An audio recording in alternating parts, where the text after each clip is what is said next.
Buenas noches. Antes de empezar, quiero decirles dos cosas. Primero, que en general sus trabajos de la primera unidad, que ya están calificados, son muy buenos. Muy buenos. Se ve que ya son estudiantes de octavo nivel y se ve que hay interés por la materia. Hay varios que tienen problemas de escritura, redacción. Eso sí, cuando lleguen a unidad de titulación va a ser un poco un problema, pero bueno, digamos que en general están bien expresadas las ideas. La mayoría, casi todos prácticamente, tienen buenas calificaciones, han hecho buenos trabajos. Primero, les felicito entonces. Segundo, quiero recordarles que aunque yo trato de, en las tareas, en las actividades de aprendizaje de cada unidad, trato de que realicen actividades aplicadas a su propia vida, a su propio contexto, hacer las entrevistas. Ahora vamos a pensar en nuestros propios bilingüismos, etcétera. Aunque las actividades son aplicadas, recuerden que todas las lecturas y contenidos entran al examen. O sea, no se queden solo con lo que hacen en las actividades. Hay que leer los textos, hay que estudiar los textos, ¿ya? Para que no se quede un poco con, ya respondí, digamos, lo puntual y ya, ¿no? Tienen que trabajar con los textos, los videos, todos los contenidos que se les presentan. Muy bien, porque eso entra en el examen, ¿no? Dicho esto, entonces empezamos. Buenas noches a los que recién se están conectando. Voy a hacerles entonces ahora la introducción a la segunda unidad, ¿no? Que tiene por título de tipos de bilingüismo, que es lo que vamos a ver ahora. El objetivo es distinguir los tipos de bilingüismo y sus múltiples expresiones. Ahí tienen ustedes los indicadores de logro. Se espera que cada uno de ustedes diferencie con claridad los tipos de bilingüismo y aprecie reflexivamente los performances, las actuaciones, las realizaciones de alternancia de código y translingüismo a nivel personal y en otros bilingües. Y ahí tienen los contenidos que les voy a presentar rápidamente ahora. Bilingüismo y diglosia, los distintos tipos de bilingüismo según usos, momentos y niveles, alternancia de códigos y translingüismo. Algunas de estas cosas ya se las adelanté en el encuentro presencial o tutoría colectiva del fin de semana, ¿no? Bien, primera cosa, vamos a distinguir entre bilingüismo y diglosia. El bilingüismo es un fenómeno individual que indica la posesión de dos o más lenguas. Por extensión, se puede hablar de una sociedad bilingüe. Hablamos de una sociedad bilingüe para referirnos a un pueblo que usa dos o más lenguas en distintos ámbitos de la vida social, ¿no? En cambio, cuando hablamos de diglosia, vamos a ver dos autores. El creador, digamos, de este término, que es Ferguson, él inicialmente propuso el concepto de diglosia para referirse a esta situación. Cuando en una sociedad existen dos variantes de lengua, variantes, ojo, esto es muy importante, o sea, formas distintas de hablar, un costeño y un serrano, un ecuatoriano y un chileno, ¿ya? Dos variantes, con funciones diferentes. La una variante es una variante estándar. Es la variante oficial, que tiene escritura, literatura, se publica en gramática, hay gramáticas, diccionarios oficiales, tiene establecimientos de enseñanza formal de esa lengua, se usa en la educación, etc. Esta se llama la variante A, referente a variante alta. Y hay otra variante u otras variantes que son variantes regionales. A esta variante o a esta se les llama variante B, que son variantes bajas. La variante A, la primera, la estándar, la oficial, sirve para el culto religioso, para los discursos en la Asamblea Nacional del Ecuador, para dar conferencias en la universidad o clases en la universidad, como estoy haciendo yo ahora. Es la que más se escucha en los noticieros, se escribe poesía, literatura, etc. La variante B, en cambio, se la usa para conversar con la familia, con los amigos, colegas, para la comunicación informal. Y, esto es muy importante, hay la creencia a nivel social de que la variante A es superior a la variante B. A este concepto, luego Fishman, un sociolingüista, dijo, ojo, este concepto de diglosia, ¿no? La palabra glosa viene, es un término, la verdad que, así es del griego, ¿no? Que significa lengua, o sea, de dos lenguas. La aplica Fishman no solo a variantes de una lengua, sino a distintas lenguas. O sea, cuando en un territorio o en una sociedad hay dos o más lenguas y una de ellas es la que es esta lengua A, digamos, y la otra o las otras son las lenguas B. Entonces, Fishman plantea que hay 4 posibilidades de relación entre bilingüismo y diglosia. Bilingüismo como fenómeno individual, diglosia como fenómeno social. Esta distinción también es muy importante. Bilingüismo como fenómeno individual, el individuo es bilingüe y la sociedad es diglósica. Hay 4 posibilidades donde coexisten diglosia y bilingüismo. O sea, hay diglosia y hay bilingüismo. Sociedades donde hay diglosia sin bilingüismo.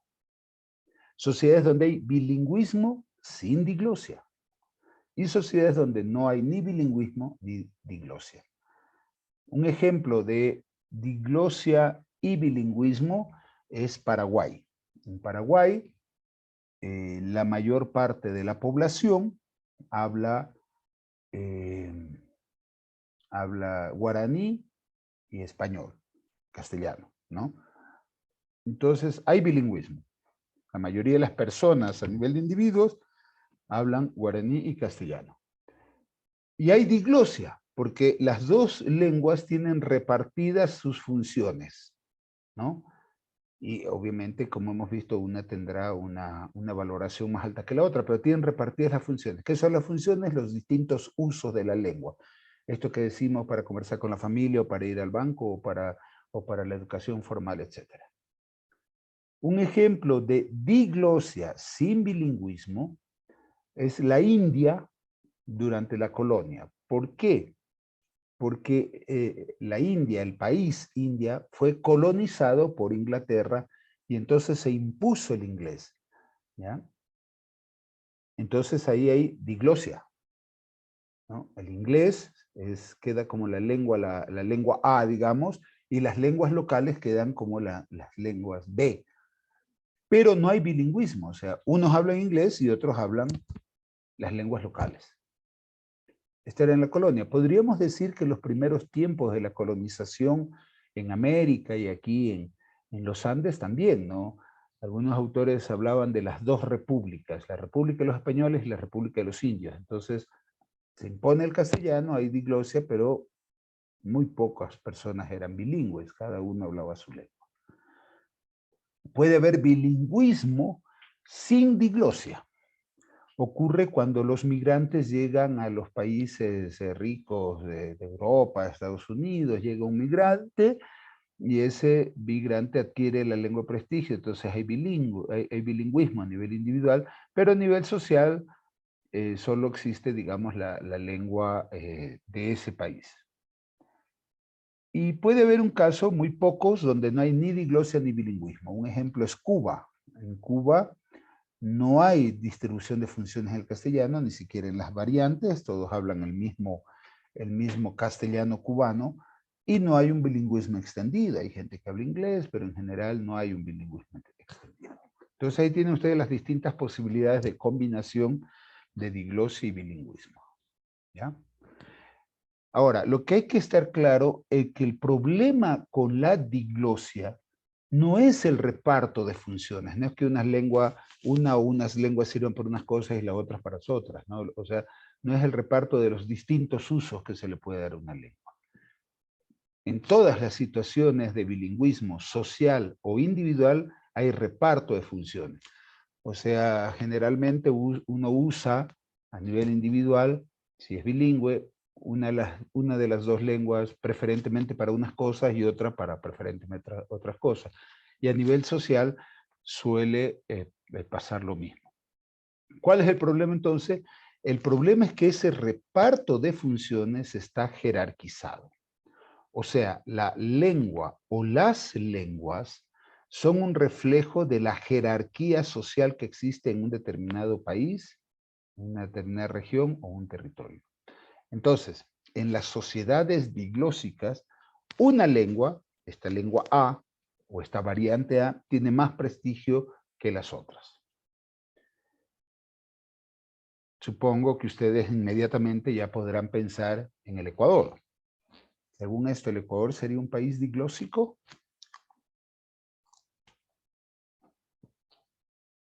¿Somos una sociedad diglósica?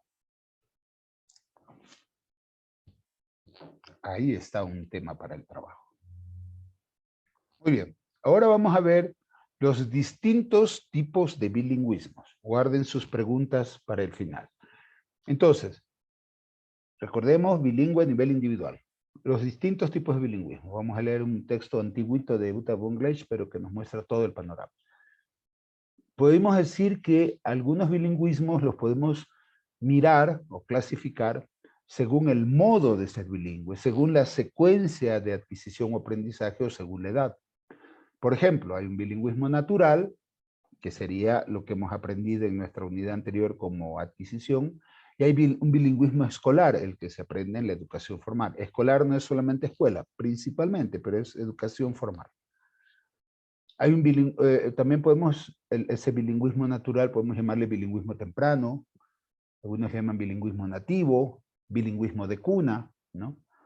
Este bilingüismo temprano, nativo, de cuna, puede ser simultáneo, es decir, o paralelo también se le llama, cuando al mismo tiempo, como hemos visto, se adquieren las dos lenguas.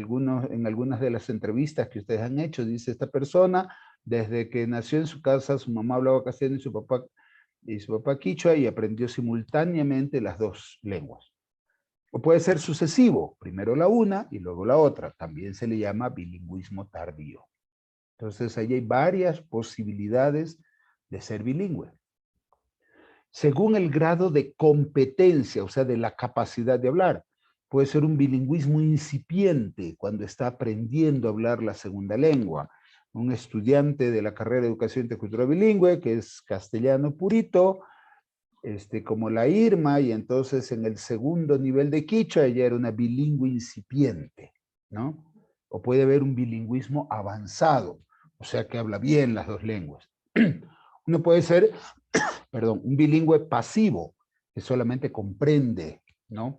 O puede ser un bilingüe activo, que además habla o escribe, etc. Puede haber un bilingüe perfecto, es muy raro que una persona llegue a ser un bilingüe perfecto. Es decir, que domine totalmente las dos lenguas y las domine a la perfección, digamos, las dos lenguas. Entonces, como es muy raro, algunos dicen, más bien hablemos de ambilingüismo o equilingüismo o bilingüismo equilibrado. Es decir, no importa que no sea perfecto, sino que tiene el mismo manejo en las dos lenguas. El mismo nivel, podríamos decir. Puede haber un bilingüismo dominante, es decir, que una de las dos, generalmente la lengua materna, la maneja mejor que la otra. Nuevamente, vayan pensando, entonces, ¿qué tipo de bilingües son ustedes? Según el uso de funciones, entonces, bueno, hay lo que se llama el bilingüismo funcional. Es decir, esto que estamos diciendo de las funciones del lenguaje, ¿no? Que uno usa la segunda lengua, puede usar la lengua materna para todas las funciones de su vida, y la segunda lengua la usa para ciertos aspectos, para ciertas funciones. Nuevamente, en sus entrevistas, por ejemplo, algunos dicen, el señor entrevistado es un bilingüe quichua-castellano, él es castellano, pero aprendió el quichua y lo usa para las reuniones que él tiene porque es dirigente de tal organización. Ese es un bilingüe funcional. Su lengua materna, que es el castellano, la usa para todas las funciones y el quichua lo usa solo para alguna o algunas funciones. Podemos pensar los bilingüismos según las valoraciones o la identificación.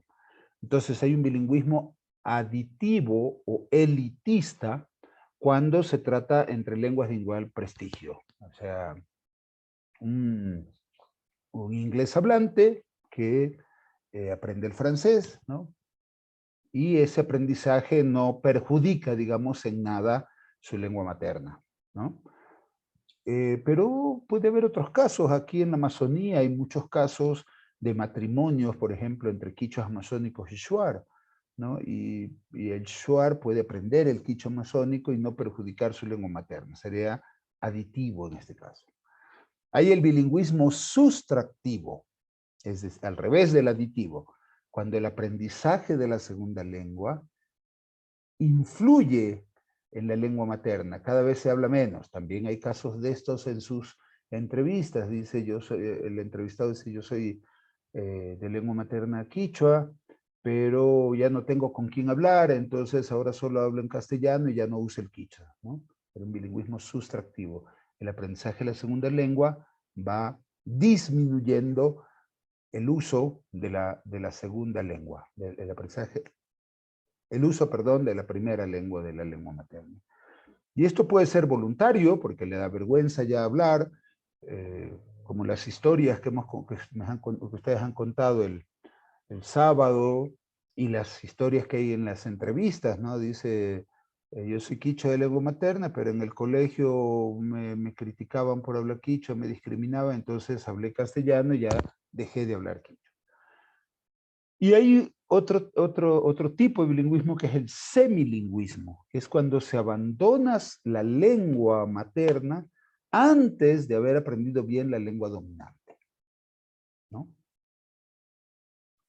¿Qué más? Podemos ver el bilingüismo según los procesos de elaboración mental. Hay el bilingüe coordinado. También es muy raro como el bilingüe perfecto. El bilingüe coordinado reacciona en ambas lenguas como un hablante nativo. Habla ambas lenguas como un hablante nativo. Un bilingüe de cuna puede llegar a ser un bilingüe coordinado, o una persona que ha vivido ya muchos años en otro lugar, en otro país o en otro contexto y llega a dominar la segunda lengua como igual que su lengua materna. Hay un bilingüismo compuesto, cuando el hablante mezcla contenidos relacionados pero no idénticos. Ahí en el ejemplo, ahí en el texto que van a leer, hay un ejemplo del quechua y del castellano, con la idea de huasi y casa, ¿no? Que huasi y casa pareciera que se traduce como lo mismo, pero culturalmente pueden ser cosas diferentes. Y hay un bilingüismo subordinado, cuando yo utilizo expresiones de mi lengua materna en la segunda lengua. Entonces, aquí tienen ustedes el panorama de todos los tipos de bilingüismo. Este es un esquema síntesis, digamos, de estas páginas que van a leer de esta señora alemana, Uta von Gleich.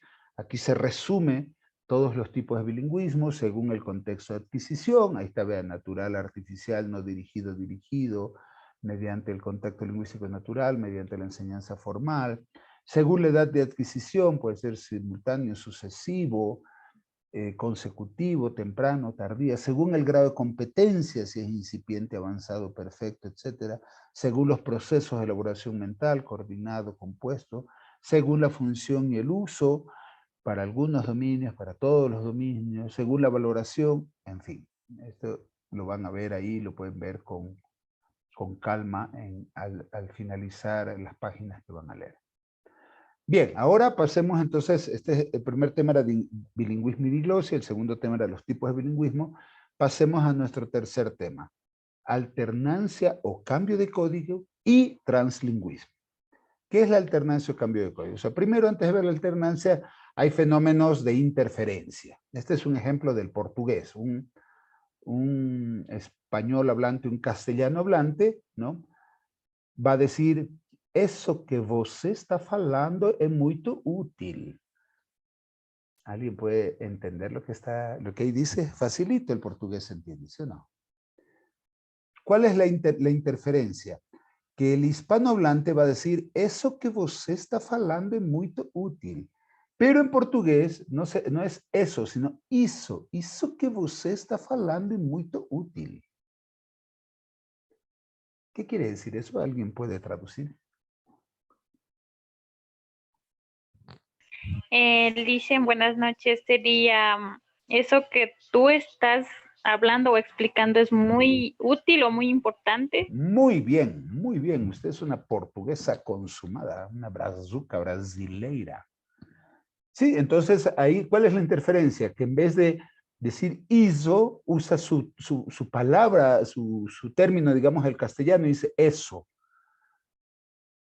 Cuando un hispanohablante está aprendiendo inglés, es muy común que diga I speak English. Perdón, I speak Spanish. I speak Spanish.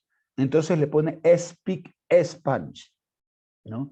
¿Por qué? Porque en el castellano no existe la S inicial seguida de una consonante. Siempre la S inicial va seguida de una vocal, solución, sal, sastre, como lo que sea. No existe la S seguida de una P, por ejemplo. Entonces, como no existe ese P, entonces le ponemos una vocal antes y decimos speak Spanish, ¿no? Entonces ahí está interfiriendo nuestro sistema fonológico, nuestro sistema de sonidos de nuestra lengua materna en la segunda lengua. Y nos cuesta, hasta que aprendamos, decir, I speak Spanish. Spanish, speak. Entonces decimos, I speak Spanish. Esos son fenómenos de interferencia. Puede ser lexical, o sea, de las palabras, como en el caso este del portugués, o puede ser fonológico, gramatical, de distinto tipo, ¿no? Este es un ejemplo. Entonces, yo hablo español, entonces, I speak Spanish. Para un inglés hablante, eso le sonaría feo. Fíjense que es exactamente el mismo caso de un quichua cuando aprende a hablar castellano y que nosotros estúpidamente nos burlamos de él. Estúpidamente, porque es el mismo fenómeno de cuando un hispanohablante está aprendiendo inglés. Es un fenómeno común, digamos, cuando un quichua hablante en vez de decir te miro, dice tamero, ¿no? Nos burlamos de él porque confunde la I con la E. Pero es totalmente comprensible porque está trasladando su sistema fonológico, donde no hay distinción entre I, E o U, ¿no? Lo está trasladando al castellano, donde sí hay esa distinción. Entonces, antes de ver la alternancia o cambio, estamos comprendiendo estos otros fenómenos. Uno es la interferencia, el otro es el préstamo. Cuando se dice préstamo, algunos dicen calco también lingüístico o préstamo lingüístico. Cuando tomo elementos de la segunda, de otra lengua y lo meto en lo que estoy hablando. Entonces puedo decir, pásame la flash memory, o la flash memory, pronunciando incluso en castellano. Si pronunciáramos en inglés, se llama flash memory. Pero pronunciamos en castellano, flash memory, ¿no? Ahí estoy prestando, no sé si es bueno el término, algunos critican, dicen no se debería ser préstamo porque no se devuelve. Calco lingüístico, estoy tomando este término para meterlo en mi lengua. O cuando decimos en castellano te voy a yapar, ¿no? Yapa es del quichua, entonces tomo prestado el quichua y lo meto en el castellano. Ahora, vamos a ya específicamente, cambio de código o alternancia de código es lo mismo. Esto es muy frecuente en los bilingües. Los bilingües fácilmente realizan este cambio de código. Entonces, yo estoy dando clases en castellano, Shinapi, Huaquimpi, Sumacta, Intinichinggapa, Chayquichuapi, Huillagrisha. Entonces, allí he hecho un cambio de código, ¿no? Cuando usamos la palabra código, código puede referirse a una lengua, a otra lengua, cambio de lengua, alternancia de lengua, o variante, cambio de variante o alternancia de variante. Mis hijos dicen que cuando hemos viajado a la costa, que yo llego a Guayaquil y comienzo a hablar como guayaquileño, ¿no? O puedo yo estar aquí hablando con ustedes, supongamos que yo estoy dando esta clase y de pronto suena mi celular y veo que es uno de mis hermanos y estoy esperando una llamada urgente, entonces digo, disculpen un momento, y me olvido apagar mi micrófono. Aquí estoy hablando de una manera y después, sí, ñaño, ¿qué fue? ¿Y qué pasó? Chuta, no friegues. Ya, entonces cambio de código, ¿ya? O puede ser cambio de lengua.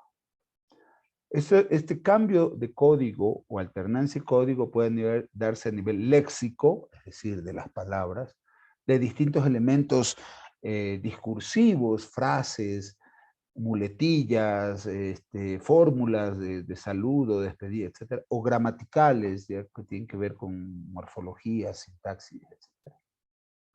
Pero lo importante es que en la alternancia de código tiene que haber intencionalidad. Es decir, no es porque estoy hablando, sino que tengo la intención, o sea, me doy cuenta y uso intencionalmente la otra variante o la otra lengua. Puede ser por fines comunicativos, lo que sea. Entonces, hay varios tipos de alternancia. Puede haber un cambio de código idiomático. Entonces, cuando hago la alternancia o el cambio con otra lengua. Puede ser de tipo dialectal, como el que les he puesto el ejemplo. Puede estar hablando aquí de una manera y de pronto cambio a hablar como mono, como guayaco. Puede ser de código diafásico. Este es un término técnico de la sociolingüística. Se refiere a los distintos estilos o formas de hablar según el contexto. ¿Cuáles son estos distintos estilos? ¿Cuáles son estos códigos diafásicos? Puede ser el habla formal, el habla coloquial, el habla familiar, el habla solemne, ¿no? Cuando el presidente está dando un discurso, es un habla solemne, etc. ¿No? Algunos ejemplos de alternancia de código, ¿no? Está escrito tal como se habla. Entonces yo puedo decir, Tiña Cuitzaga, Guambrada Nirka, no molestes, carajo. ¿Ya? Yo le estoy contando algo y dice, Fiña Cuitzaga, Guambrada Nirka, no molestes, carajo. Entonces, cambio de código. ¿Sí? Puedo decir, después de esto me dijo, don't worry about it, ¿no? O sea, no me molestes sobre eso, no te preocupes sobre eso, no te preocupes sobre eso. Después de eso me dijo, don't worry about it. Entonces, esto es muy frecuente, por ejemplo, en Puerto Rico, un país que está muy relacionado con Estados Unidos, o en México, mucha gente hace cambio de código castellano-inglés. Pero también podría ser el nuestro. Compañeros y compañeras, ayúdenme a decir Shuk Shunguya, Shuk Maquilla, Shuk Yuyaya, Runa Kash Pagakana Kanchi, carajo. Cambio de código. ¿Sí? Bien, entonces vamos a la parte final. Ahora vamos a ver qué es el translingüismo. Entonces, hay formas de hablar o hechos de lenguaje que no calzan en esto del cambio de código. ¿Ya? Un ejemplo es el ejemplo del chino y el inglés, así como hay el quechua. María, por favor, apague su micrófono. María Tugulinago, gracias. Así como hay el quichuañol, vamos a ver ahí el portuñol, ese ejemplo que hemos visto. Hay el chinglish. Chinglish es esta mezcla de chino e inglés, y les voy a poner dos ejemplos. Una persona que habla chinglish puede usar la palabra chinsomer. Viene de chinés, chino, más consumer, que es consumidor. Entonces, el chinsumer es un consumidor chino. Es una palabra para referirse a los turistas que compran grandes cantidades de cosas lujosas cuando van al extranjero y sobre todo cuando van a Estados Unidos. Entonces, esa palabra no existe en inglés y tampoco existe en chino. Entonces, es una palabra que han creado los que hablan chinglish, el chinsumer. Los que hablan chinglish también han creado esta palabra, democracy. Demo viene de democracia, pero en vez de decir democracy, como se dice en inglés, ellos dicen democracy. Crazy quiere decir loco, loca. Entonces han creado una nueva palabra para hablar de la democracia loca. Entonces los chinglish usan esta palabra para burlarse de la democracia gringa estadounidense que permite todo. Por ejemplo, permite proteger a los que llevan armas de fuego. Pero fíjense, crean incluso nuevas palabras fruto de lo que hablan, mezclado, digamos, por decirlo así, los chinglish, los que hablan esta mezcla, diríamos, de chino e inglés. También hay portuñol, como les he mostrado, en Bolivia, en la frontera entre Bolivia y Brasil, hay una ciudad que se llama Pando, y los que viven Pando en toda la frontera, hablan una mezcla, diríamos, de castellano y portugués, que le llaman portuñol. ¿Qué pasa en nuestro contexto? Hay dos códigos, dos lenguas, el quichua y el castellano en la sierra, ¿no? O español. Y ahí aquí se usa lo que en muchos lugares se usa lo que llamamos quichuañol. Algunos le llaman chaupilengua, media lengua, lengua mixta, ¿no? Hay dos grandes investigadores, dos importantes investigadores que han hecho investigaciones sobre esto en el Ecuador, un extranjero, Peter Musken, que el año pasado acaba de fallecer, un gran estudioso del quechua y del quichua, y un investigador ecuatoriano que se llama Jorge Gómez Rendón. Entonces, los ejemplos que van a ver ahora son ejemplos reales, o sea, los he tomado de sus investigaciones, de lo que la gente realmente dice, ¿ya? Por ejemplo, no sabinichu, no sabinichu. A veces lloras carcanchis caispa. A veces lloras carcanchis caispa. Ahí tienen ustedes la traducción. ¿Ya? Yoga bim bim tijida pudini. Yoga bim bim tijida pudini. Mi mamita morijpi no estudia y tucushpa salircani casapi trabajangapa. Mi mamita morijpi no estudia y tucushpa salircani casapi trabajangapa. A algunos les puede parecer chistoso, pero son ejemplos tomadas de hablas reales de aquí en Ecuador. Peter Muskin estudió el caso de lo que él llamaba la media lengua en Salcedo, Cotopaxi y en Saraguro. Y Jorge Gómez Rendón estudió en varias comunidades de Imbabura. Entonces, el hablante de translingüe, el hablante de translingüismo, echa mano de todos los recursos lingüísticos y semióticos que están a su disposición. En el translingüismo es importante comprender cómo los hablantes emplean, crean e interpretan diferentes tipos de signos para comunicarse a través de contextos y hablantes. A veces es despreciado el que habla en translingüismo, en translenguaje, ¿no? ¿Por qué? Porque hay la ideología lingüística del purismo lingüístico, que desprecia el habla mezclada. Creemos que el ideal es que uno hable perfectamente las dos lenguas, pero en la mayoría de los casos no es así. Ni siquiera en el castellano andino hablamos muy mezclado con el quichua, por ejemplo. Y los quichuas hacen lo mismo con el castellano. Entonces, el translingüismo ahí hay un error de dedo, es una realidad en muchos hablantes bilingües y multilingües, ¿ya? Y en lugar de criticar o reírnos de esta forma de hablar, deberíamos valorarla por su creatividad y por la capacidad de responder a las distintas situaciones comunicativas en las que se encuentran los participantes de estas situaciones. ¿Sí? Entonces, este es un caso que quería mostrar. Bien, ¿cuál va a ser nuestro trabajo? Quería decirles que no hay muy pocos textos sobre translingüismo. Entonces, al final dice, venga el siguiente video, yo les he armado un video que amplía algunas cosas que he dicho aquí, que es el translenguaje, que es a partir de un texto en inglés que lo he sintetizado y les he presentado un video sobre este tema porque prácticamente hay poco o nada en español. Pero vamos a leer estos textos, un texto mío ya de hace algunos años, ahí hay unas paginitas de la 40 a la 45, donde ahí hago la distinción entre bilingüe y diglosia.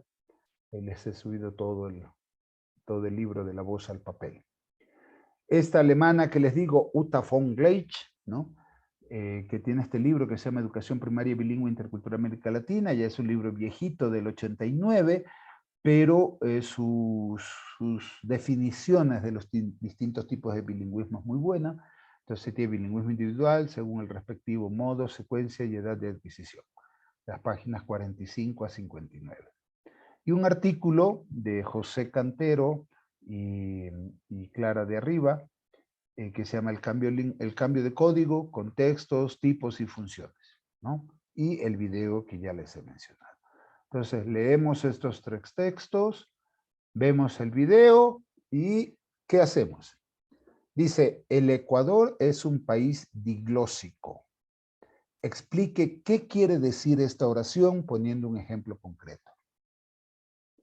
Segundo, a partir de la lectura de Uta von Gleich, diga qué tipo de bilingüe es usted, según el contexto de adquisición, la edad de adquisición, los procesos de elaboración mental, la función y el uso.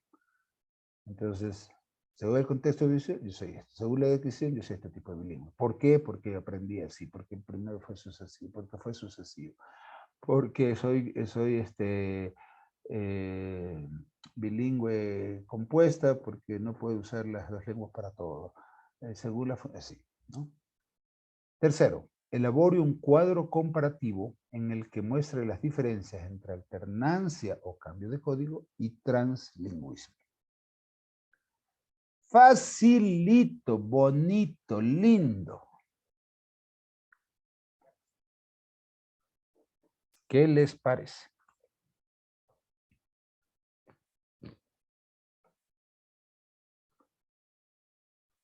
¿Interesante o no? Dígame que sí es interesante, si no, no voy a poder dormir esta noche. Sí, sí está interesante, licenciado. Preguntas, comentarios, quieren poner ejemplos de su vida, quieren preguntar. Buenas noches, profe, compañeros. Buenas noches, Rocío. Bueno, de mi parte, un comentario, no sé, un aporte, de lo que me pareció interesante, de los ejemplos que ponía, de las personas como hablaban. En mi caso, mi mamá, yo estoy más familiarizada con ella, que tiene ese tipo de habla, de mezclar el español con quichua. ¿De translingüismo o de alternancia? Del translingüismo, o sea, habla, dicho, translingüismo es el término técnico, dicho caseramente, de mezcla el castellano y el quichua. ¿Eso quería decir, Rocío? Es que no lo escuché bien. ¿Sí? Ya. Sí. Está bien, sí, es muy común.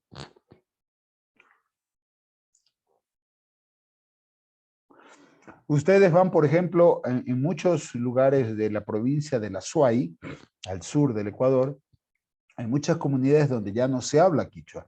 Son muy pocas comunidades en Azuay donde la gente sigue hablando quichua.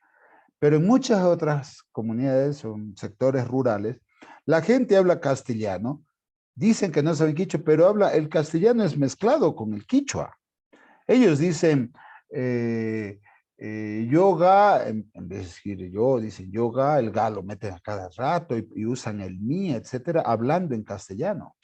¿Ya? Dicen yoga a trabajar mi fuime, cosas así, por ejemplo. Entonces, es bastante, hay varios lugares donde se habla así, del lado del quichua y del lado del castellano.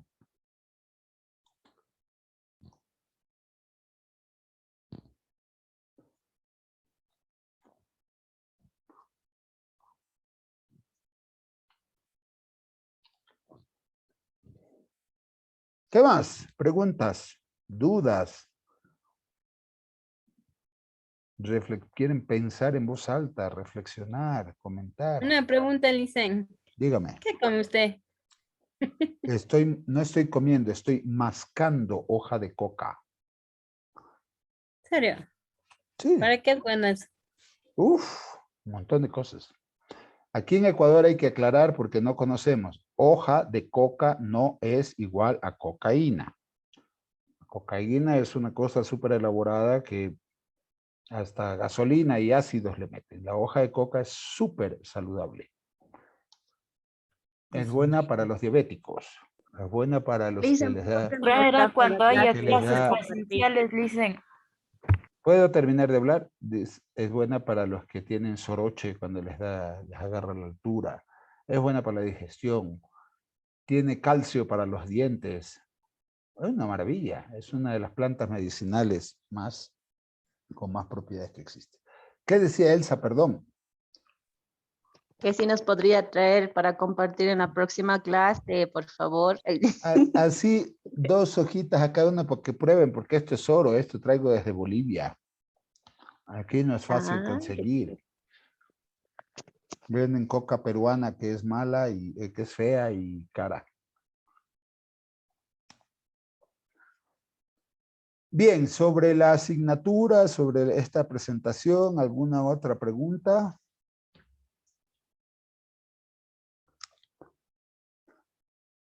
Por si acaso, el próximo jueves, miércoles, jueves y viernes va a haber un congreso de revitalización lingüística en Ibarra.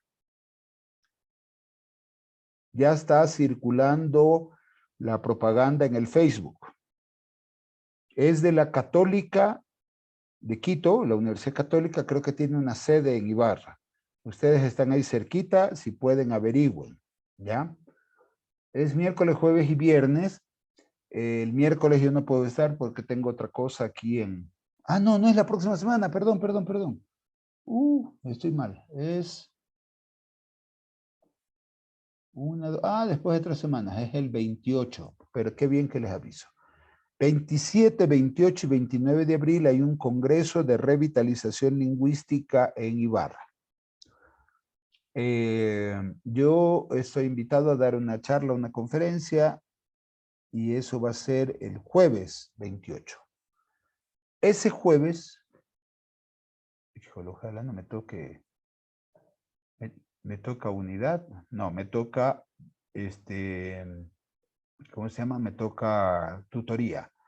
Ese jueves no sé si me voy a poder conectar, porque voy a estar participando, o sea, mi charla, mi ponencia es en la mañana, pero seguro voy a estar en todo el evento.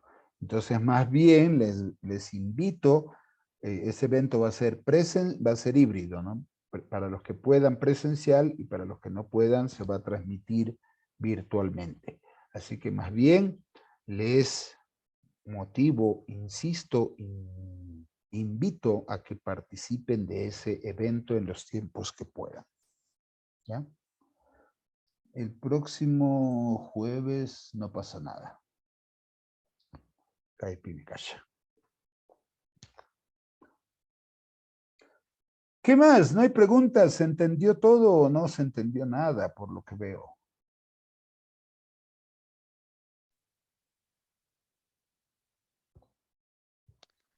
Sí, se entendió todo, Licen, gracias. Qué bien. Entonces, si no hay pregunta, paramos ahí. Recuerden que el próximo jueves yo me conecto a las 6:30. Si tienen preguntas que hacerme, dudas, con mucho gusto, y si no, no pasa nada, ¿no? Es un momento de tutoría para quienes quieren resolver alguna duda. O de las lecturas, hagan las lecturas. Si hay cosas que no entienden, ahí pueden venir y aprovechar para preguntarme. ¿De acuerdo? Sí, Licen, muchas gracias. Una preguntita. Dígame. Acerca de la tarea, el mapa conceptual lo hacemos en cualquier herramienta que tengamos. Sí, un cuadro comparativo, sí, no hay ningún problema. Ya, Licen, ¿Ya? gracias. La cosa es que se noten claramente las diferencias y pongan ejemplitos como los que yo les he puesto. ¿Ya? Les repito, yo siempre trato de que sus tareas sean aplicadas. Si ven, que piensen en su propio bilingüismo, que piensen en qué significa en el Ecuador, que es país diglósico, etc. Pero no dejen de leer todas las lecturas para prepararse, porque en el examen sí entra todo. ¿Ya? Y no me pregunten qué va a ser el examen, porque todavía no lo he pensado, ya lo voy a ir pensando poco a poco. Pero entra todo.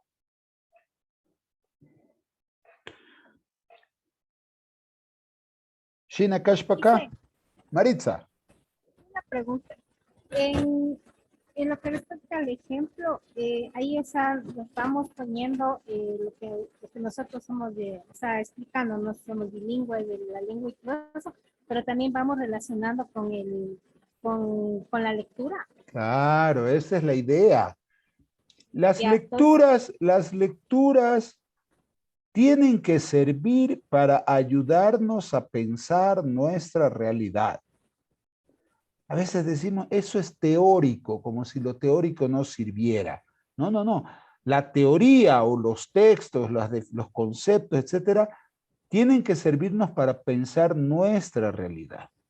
La Uta von Gleitsch es alemana, pero vivió muchos años en el Perú, entonces ella trata de, ahí van a ver que dice, en Latinoamérica, ¿no? Entonces tienen que servir. Entonces, yo les pongo ejemplos de otro tipo, ahí mezclando con el portugués, con el inglés. Incluso hay cosas que no es que porque yo sé, sino que busco en el internet ejemplos, etcétera, para ampliarles la mirada, pero al mismo tiempo también les pongo ejemplos para que pensemos nuestra realidad. Entonces, si ustedes, a partir de su contexto, de su medio, de las personas que conocen, pueden poner ejemplos reales, concretos, maravilloso. Ejemplos de cambio de código o ejemplos de translingüismo, ¿no? Perfecto, pónganlos. Ese es el objetivo, que pensemos lo nuestro, ¿sí? Y el otro día les puse una frase en la pizarra que después me di cuenta que ese rato no me vino bien a la cabeza, pero en realidad la frase que es como nuestro lema de este curso, en realidad es así.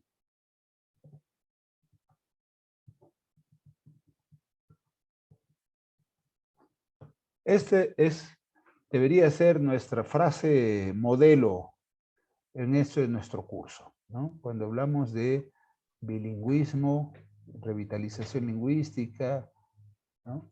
Ni una lengua menos, que no se pierda ni una lengua y ni un monolingüe más, ¿no? Que todos caminemos a ser bilingües, pero sin que se pierda ni una sola lengua, ni una lengua menos, ni un monolingüe más.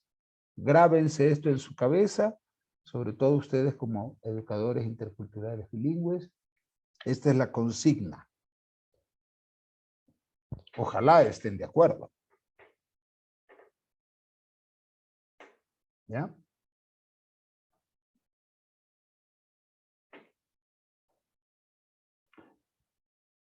Muy bien. Mana shukta puikunatian.